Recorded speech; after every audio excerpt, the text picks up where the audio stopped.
રાજકોટ જિલ્લા પંચાયતની સાધારણ સભામાં જિલ્લા પંચાયતના માનનીય અધ્યક્ષા પ્રવીણાબેનના આમંત્રણને આધારે મને આવવાનો અવસર મળ્યો. બધા પદાધિકારીઓને ને અધિકારીઓને મળવાનો મોકો મળ્યો.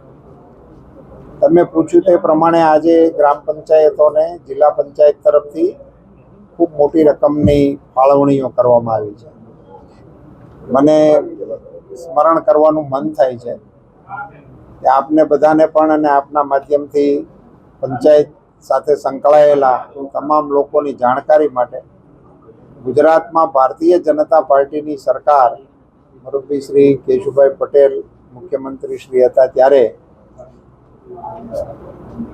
જકાત નાબૂદ કરવા માટેનો નિર્ણય લેવામાં આવ્યો અને એ વખતે એ નિર્ણયના આધારે એ સ્થાનિક સ્વરાજ્યની સંસ્થાના આવકનું મુખ્ય સોર્સ હતું.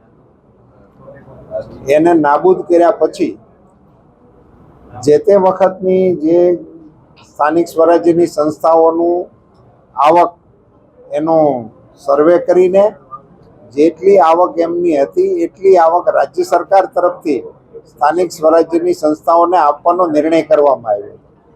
એના ભાગરૂપે આજે ગુજરાતની ભૂપેન્દ્રભાઈ પટેલની સરકારે ઘણા સમયથી આ પડતર પ્રશ્નને ઉકેલીને ગ્રામ પંચાયતોના હિતમાં નિર્ણય કરીને આ રકમની ફાળવણી કરી છે, જેના આધારે અહીંયા આજે પંચાયતોને એ ગ્રાન્ટની ફાળવણી કરવામાં આવી છે.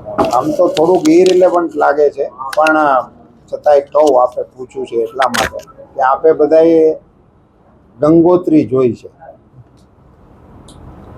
દિલ્હીની અંદર વિશ્વની અંદર ભારતને પ્રતિષ્ઠા અપાવે એવો કાર્યક્રમ ચાલી રહ્યો હતો.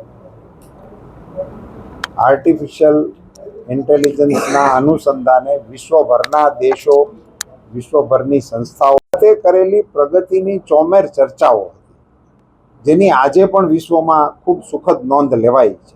એ એક વિષય છે.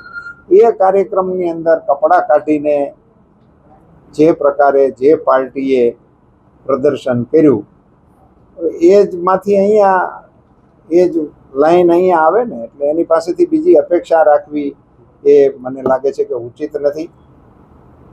વિપક્ષ તરીકેની જવાબદારી હોય છે કે એમણે તંત્રને ચોક્કનનું રાખવું, તંત્રની ઉપર લગામ રાખવી. એ જવાબદારીઓને સુપેરે નિભાવવાને બદલે